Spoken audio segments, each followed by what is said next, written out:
Alright, so speaking of other sick, twisted, dark fantasy motherfuckers, Kanye West, had really hit a wall, and we were seeing it day by day as it was happening, and it was kind of like I would even call it slow and steady. It was a generally good paced, average Kanye locomotion of rants and shit, and it seemed like it was getting worse and worse. And the weird, maybe even coincidental part of when he starts outing Beyonce and Jay-Z, who he's fucking taking a bullet for, especially when he first stampeded and got his drunk Kanye on, and got in front of Taylor Swift and did all that shit that kind of started the movement of this bitch assness or fuckery that he's been known to do.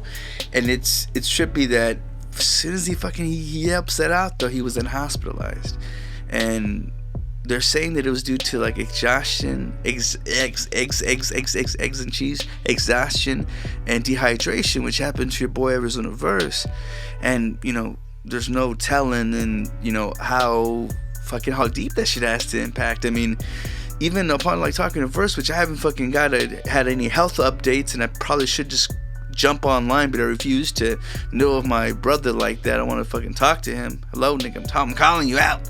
But I don't know what the fuck that does to your system, but I mean, they're saying he could be in for a few weeks, and it couldn't have come at a shittier time or a better time, because he was in the middle of a fucking tour that I'm not sure if that was a Yeezy tour or what it was, but he still had some shows left. He pretty much shit the bucket though in a couple of them, and then there's reports or there's suspicions saying that he might try to be using the insurance, health insurance, to try to fucking cover his ass from all the lawsuits and shit that you're about to endure from all the cancellations, because people probably aren't happy. And I'd imagine so, because these tickets, I imagine, are very fucking expensive. I could imagine out the gate they're already at scalper prices, so it's some fucked up shit, and kind of fucking people over. But then again, when you get insurance, you're pretty much paying into a system that if you're fucked, you'll have to use it. But if you don't ever use it, it's okay, because they're slowly fucking you. They're taking your money. But something of his caliber, though, especially with having fucking elevated fucking levels of stages and I'm imagining dancers and who knows what other fucking Circus Soleil bullshit that would go on in a Kanye concert, you would have to be in the billions, I'd imagine, or no, actually that's probably too much, but fucking definitely in the millions of what a claim would be, or what the your shit would run. So I mean, shit, like I would do it too, as bad as that sounds. And now I'm in some kind of recognition saying that SoulPapo would fucking do this. But I mean, you're paying so much into a fucking thing, like why wouldn't you use it to fucking cover your ass when you fucked up? I mean, that's what it is too, it's just in case shit. But yeah, I could just imagine how much that shit was paid. And it makes me wonder too, because this nigga was in debt. I mean, blatantly talking shit, or not, I mean, he does that, but on fucking Twitter, asking the CEO of Facebook for some money. Like, you could he's been laying breadcrumbs of him not being all the way there, or maybe not fully thinking through, or maybe just not being that bright of a person. And we'll see if this will hurt his chances of running in 2020. Wouldn't it be such a redemption filled time, to see him prevail over this? But it's so weird just after all this other shit, and you seeing people falling. It's so funny funny in a fucked up way, but when like when stars die, they say they die in threes. And can you just imagine kind of seeing a shooting star, slowly fizzle out of gas, and if that gas trail that's kind of being shaken up and interjecting all these other molecules and shit, bursts into fire, that bitch becomes a fucking comet. And they've even, all these studies and all these reports about it possibly hitting LA, which, God bless them, and then eventually Arizona will be the new fucking the next hot spot for shit, or at least for hopefully becoming the new LA. So get our bearings in now as I swing this shit. But I mean, Lord forbid, but can you just imagine though, just all the velocity, all the momentum, and whether it be metaphorical or not, it does create just this chain reaction. And sometimes things are definitely fucking hard to stop. And I'll say this to Game, who was recently in the news and, you know, over being on some reality TV shit, which, you know, he had done. And I mean, nigga shows his dick on fucking IG from last I remember. So, and, you know, he likes the attention. From what I remember too, I think one of the earliest things he had done before he had actually become a rapper was he was on some kind of MTV dating show or some shit. So the ties are fucking very strong within him, which I laugh in how he was kind of, you know, sold off into, you know, Interscope and then, you know, kind of forced to put into G-Unit to give the strict credibility. So this motherfucker might be someone who kind of been bred into the shit, even though I remember having his BT Bigga Jigga Figga Nigga mixtapes that just he was under some pimp management. But what do you call it? He was recently, because he has a show apparently. I don't fucking watch the goddamn show, but it's called She Got Game, and apparently this kind of like a bachelorette kind of show where it's just a bunch of hoes trying to get at him, I imagine. Think a la Flavor of Love. And apparently there's his IG model. I don't know her fucking name. I don't want to give the bitch dap, because who knows if she had plotted this shit or if this nigga just got cut up for being too handsy. But he apparently had sexually assaulted her by fingering her, and her, you know, not knowing what to do. Because I imagine if some niggas just starts fingering you out of nowhere, that you're gonna either put a stop to it or either get with it and end up giving the nigga head or giving up some booty. So I imagine this is his technique, and whether or not she had not, you know, allowed for it or not. I mean, I imagine you get away with some shit. I imagine most of these hoes are fucking blowing his ass. I imagine there's bitches that are on his dick. Yeah, there he was, fingering her, which is the part that I'm not catching. But I imagine if this is how he butters them up, then, you know, that's how you fucking do it. And she just had enough strong evidence to actually win against the case. Supposedly they're going to be appealing it, but it kind of boggles me that, you know, if that would have gone through, if they couldn't have paid that shit off, then it's because this nigga's guilty. And we do that sometimes when we feel ourselves too much and we can't help it. I mean, I know health-wise, you know, I thought I was on some Greek god shit, you know, like legitly, you know, looking back and, you know, my sexual prowess, like, I guess, you know, it was. And I was a Greek god in its most lustful fucking way. And then I came fucking too gassed up. I was too turned, nigga, and lit, that, you know, I fucking damn near doubled my fucking body weight again, coming from what I was like 400 plus, yo. You know, I made it down to 205, I think was the lowest. I was so happy, nigga. I was able to, like, I think I felt so light, even though that's a heavy weight anyway, but coming from, I'm saying 4 stacks, I felt like I could float like a butterfly. You know what I'm saying? I was stinging hoes like a bee.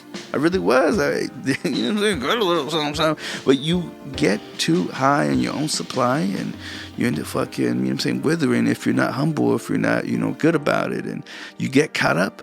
You know, even shouts out to like one of my biggest fucking inspirations, fucking Freddie Mercury.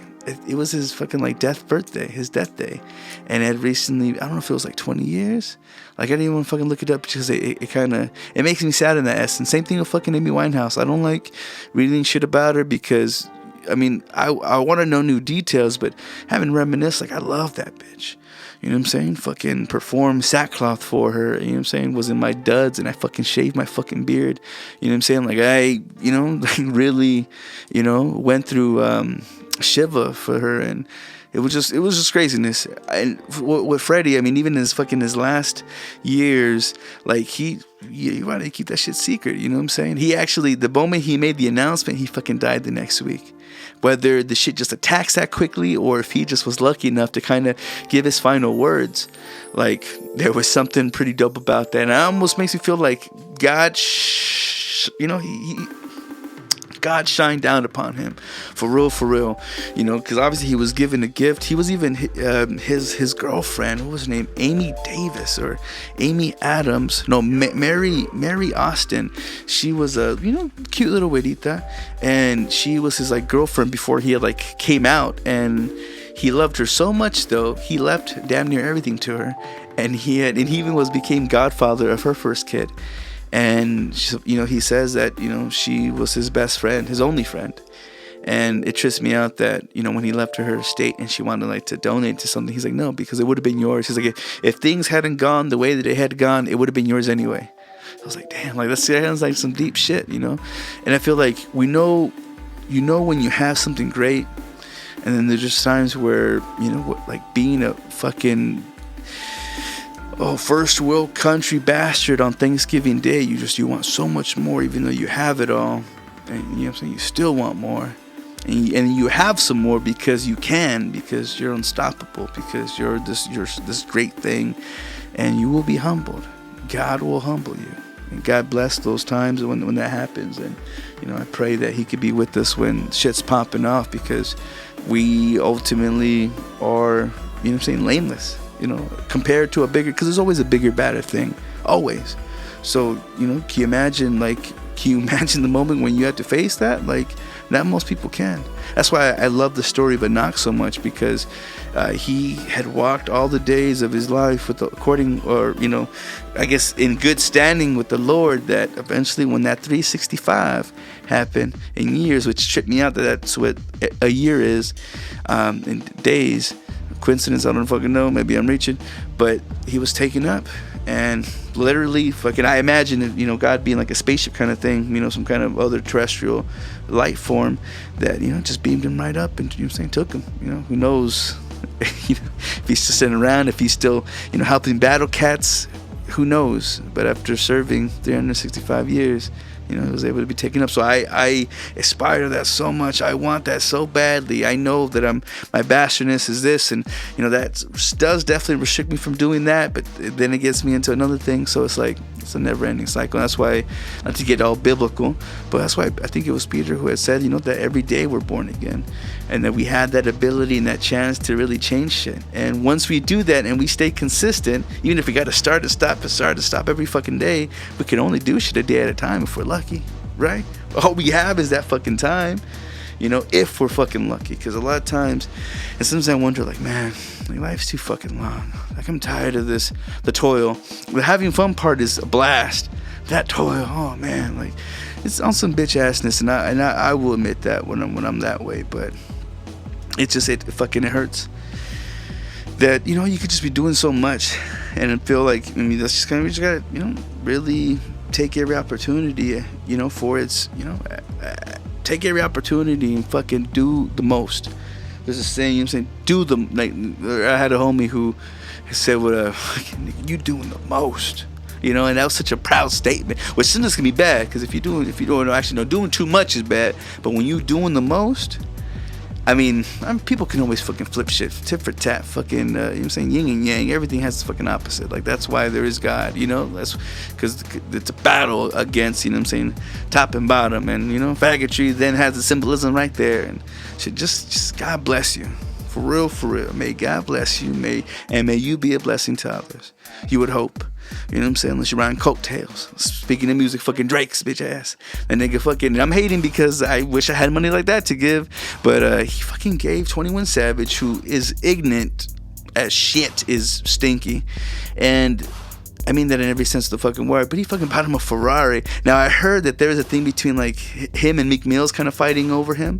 So it's so funny to see how, in the term that I've been throwing out, is him being so romantic in essence of being able to buy him this fucking gift, like, here you go, boo, you should come ride with me. And I laugh, but I mean, shit, tactics like that fucking work. I mean, loyalty can always be bought sometimes, especially when you're looking at a savage. But then again, I'm sure that kind of fucking loyalty you're using for a momentum, for a moment, because you don't know how much money you can generate from that.